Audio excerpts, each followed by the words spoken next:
আসসালামু আলাইকুম রহমতুল্লাহি ওবরকাতুহু। সম্মানিত দর্শক, 2026 সনের ফেব্রুয়ারি মাসের 12 তারিখ ভোটের দিন দুপুরবেলায় এই ভিডিও করছি। সামাজিক মাধ্যম এবং মূলধারার গণমাধ্যমের যে ভিডিও ফুটেজ, সেই ভিডিও ফুটেজ দেখে যা বুঝছি, অনুধাবন করছি, এতে করে আসলে কোনোটার সঙ্গে কোনোটা মেলানো যাচ্ছে না। এক পক্ষ বলার চেষ্টা করছে যে দেশে শান্তিপূর্ণভাবে ভোট হচ্ছে এবং দুপুর 12টার মধ্যে অনেক ভোট কেন্দ্রে 37% থেকে 38% ভোট গ্রহণ করা হয়ে গেছে। আবার বেশিরভাগ ভোট কেন্দ্রে একেবারে ধু 12টা পর্যন্ত, কোনো ভোট কেন্দ্রে 3%, 4% এবং কোনো ভোট কেন্দ্রে মাত্র 6 থেকে 7টি ভোট গ্রহণ করা হয়েছে, তাও আবার খোদ রাজধানীতে। অন্যদিকে টুঙ্গিপাড়া এবং যে সকল এলাকাতে, টুঙ্গিপাড়া, গোপালগঞ্জ সহ যে সকল এলাকাতে আওয়ামী লীগের খুব বেশি প্রাধান্য রয়েছে, সেই জায়গাতে ভোটাররা এই দুপুর পর্যন্ত ভোট কেন্দ্রে আসেননি। এই অবস্থায় প্রধান উপদেষ্টা ভোট দিতে গেছেন, অসাধারণ সুন্দর কতগুলো বক্তব্য দিয়েছেন, যেগুলো নিয়ে আর একটা ভিডিও করব। ভোটের ফলাফল কোন দিকে যাবে? আজকে রাতের মধ্যে ভোটের ফলাফল প্রকাশিত হবে, নাকি 2-1 দিন দেরি হবে? হ্যাঁ ভোটের কি হবে, না ভোটের কি হবে? এবং সংবিধান সংশোধন, জুলাই সনদ গ্রহণ ইত্যাদি নানা বিষয় নিয়ে বিতর্ক এখনো রয়ে গেছে। জামাতের আমিরের বক্তব্য নেওয়া হয়েছে, জনাব তারেক রহমান সাহেবের বক্তব্য নেওয়া হয়েছে। দুজনই খুবই সতর্ক মন্তব্য করেছেন। Neither positive, neither negative.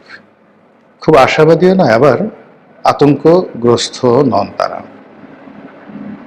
এর মধ্যে তারেক রহমান সাহেব, তার স্ত্রী এবং তার কন্যা তিনজনে বৃদ্ধাঙ্গুল উঁচু করে যে চিহ্ন তারা দেখিয়েছে, এতে আমরা সবাই জানি যে তারা বিজয়ের ব্যাপারে খুব আশাবাদী। থাম দেখানো, উঁচু করে থাম দেখানো মানে আমরা নিশ্চিত বিজয়ের দিকে যাচ্ছি। তার যারা ভক্তকুল, তারা বলার চেষ্টা করছেন এই তিনজনের মধ্যে অন্তত 2জন প্রধানমন্ত্রী রয়েছেন আগামী দিনের, তারেক রহমান, জায়েমা রহমান এবং তার স্ত্রী জুবাইদা রহমান। আবার অন্যদিকে যারা জামাতের লোকজন, তারা এখনো পর্যন্ত আলহামদুলিল্লাহ, সুবহানাল্লাহ, আল্লাহু আকবার, জাযাকাল্লাহ খায়রান, এ সকল কথাবার্তা তারা বলে যাচ্ছেন, নিশ্চিত বিজয়ের দিকে তারা এগোচ্ছেন। তাদের যে সকল সোশ্যাল ইনফ্লুয়েন্সার রয়েছেন, যেমন আহমদুল্লাহ, মিজানুর রহমান আজহারি, যাদের প্রচুর ফ্যান এবং ফলোয়ার রয়েছেন, তারা ইতিমধ্যেই তাদের যারা সাপোর্টার রয়েছেন তাদেরকে উদ্বুদ্ধ করার জন্য নানা রকম বক্তৃতা দিয়ে যাচ্ছেন। ইতিমধ্যে তারা ভোট দিয়েছেন এবং একই সঙ্গে তারা আল্লাহর মদত কামনা করেছেন, ইত্যাদি ইত্যাদি আরও অনেক কিছু। তো দুনিয়ার এই সকল যে বাস্তব অবস্থা, তার সঙ্গে আসমানি ফয়সালার কী ধরনের সংযোগ রয়েছে তা হয়তো রাত 8টা-9টার মধ্যে বোঝা যাবে। অর্থাৎ বিকেল 5টার মধ্যে ভোট কেন্দ্রে যে ফলাফল, সে ফলাফলটা মোটামুটি নির্ধারিত হয়ে যাবে। এখানে অনেকে আশঙ্কার কথা বললেও আমি প্রথম থেকে বলছিলাম যে ভোট কেন্দ্রে আসলে ওইভাবে ব্যাপক মারামারি হবে না। ভোট নিয়ে সন্ত্রাস করা ঠিক ওইরকম কিছু একটা হবে না। এই কারণ হলো যে সন্ত্রাস করার জন্য, মারামারি করার জন্য, গুতগুতি করার জন্য যে ব্যাকবোন দরকার, যে জিদ দরকার, পরিবেশ দরকার, পরিস্থিতি দরকার, গত 15টি বছরে আওয়ামী লীগ একেবারে সিরিঞ্জ মেরে, ইনজেকশনের সিরিঞ্জ দিয়ে মানুষের ভিতরে যে বিদ্রোহ করার ক্ষমতা, প্রতিবাদ করার ক্ষমতা, রুখে দাঁড়ানোর ক্ষমতা, যে জিনিসগুলো রয়েছে, প্রতিটি জিনিস সিরিঞ্জ দিয়ে এমনভাবে টেনে নিয়ে গেছে যে মানুষ এখন রাগ হতেই পারে না। আর মানুষ খুব সহজে ভয় পায়। মব দেখলে ভয় পায়, পুলিশ দেখলে ভয় পায়, মিলিটারি দেখলে ভয় পায়। আর দুর্বল সাধারণত অত্যাচারী হয়। যদি আপনি কাউকে দুর্বল অবস্থায় পান, তাহলে আপনার যারা প্রতিপক্ষ বা আপনি নিজে প্রায় ক্ষেত্রেই অত্যাচারীর ভূমিকায় অবতীর্ণ হন। এটা গত 17 মাস যাবৎ চলছে। আমাদের দাদাবাবু মানে ডক্টর মোহাম্মদ ইউনূস, আজকের দিনে তিনি বেশ উৎফুল্ল, তার মুখে চাঁদের হাসি। তিনি সব অদ্ভুত কথাবার্তা ভোট কেন্দ্র থেকে বের হয়ে বলছেন। তার মনে খুব খুশি, তার প্রেস সচিব থেকে শুরু করে তার যারা সমর্থক রয়েছেন পিছনে সবাই খুব ইঙ্গিতপূর্ণ খুশি। এটা নিয়ে ভিন্ন একটা প্রসঙ্গে আলোচনা হতে পারে। এখন যে আলোচনাটা করবো সেটা হলো এই নির্বাচনের আগে সারা বাংলাদেশে একটা ভাইব তৈরি করা হয়েছিল যে প্রবল ক্ষমতাধর আমেরিকা জামাত ইসলামীকে ক্ষমতা আনার জন্য প্রাণান্ত চেষ্টা করছে।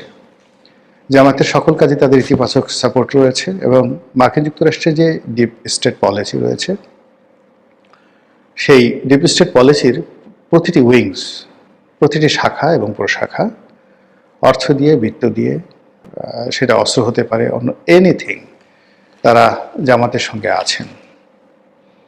আর আমেরিকার একটা চরিত্র হলে আমেরিকা যদি কারো পক্ষে নামে তাহলে তারা কিন্তু সেখানে যত রকম ক্যাজুয়ালিটি হোক, যা কিছু হোক, তারা সেটা করে ছাড়ে। এটা যেভাবে সত্য, আবার হঠাৎ করে কোনো কথা নাই বার্তা নেই আপনাকে মাঠে নামিয়ে দিয়ে যুদ্ধের ময়দানে একেবারে অস্ত্র এবং গোলা বারুদের মধ্যে আপনাকে ফেলে পেছন দিক থেকে তারা একেবারে নির্লজ্জ বেহায়ের মতো চলে যাবে।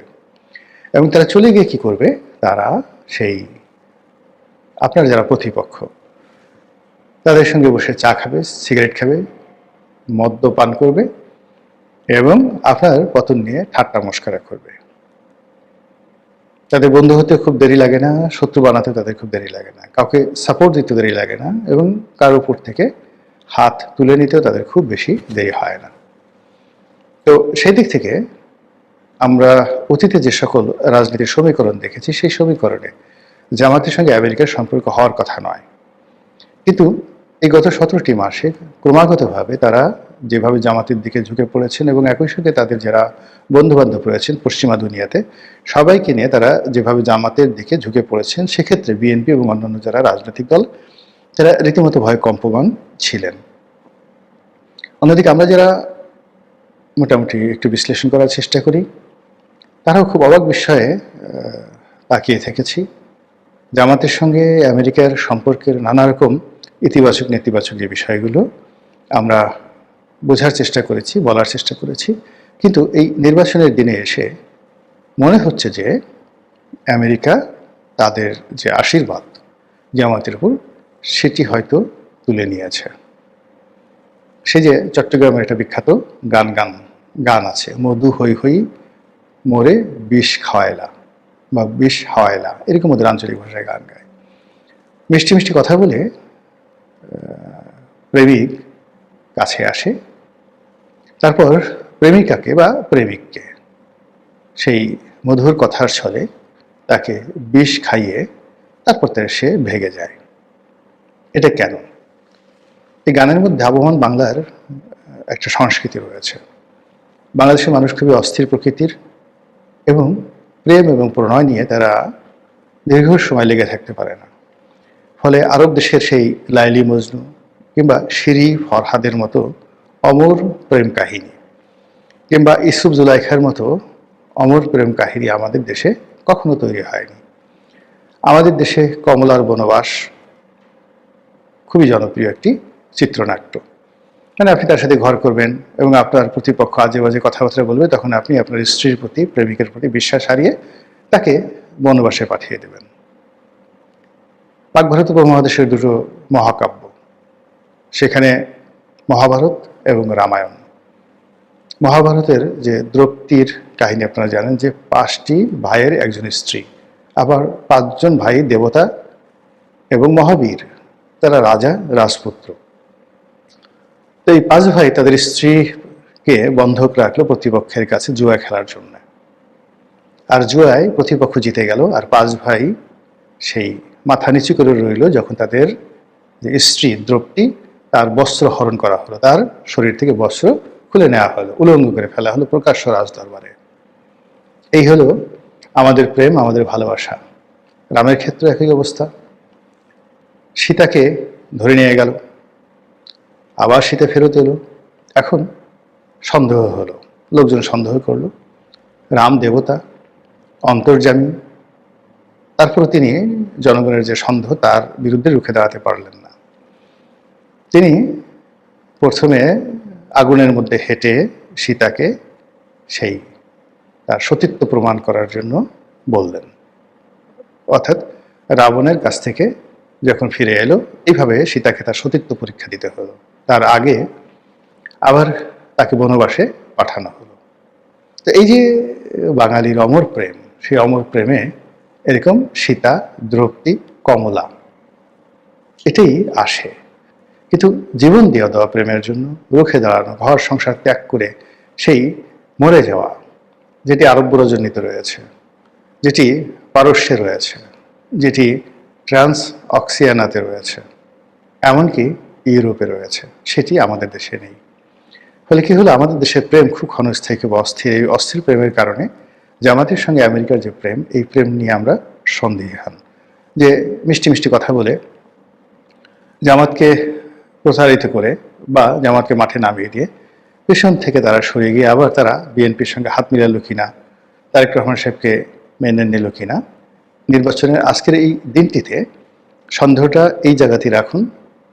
ফলাফলের জন্য অপেক্ষা করুন, আর ফলাফলের পরে সেটা বিচার করুন, বিশ্লেষণ করুন। আসসালামু আলাইকুম ওয়া রাহমাতুল্লাহি ওয়া বারাকাতুহু।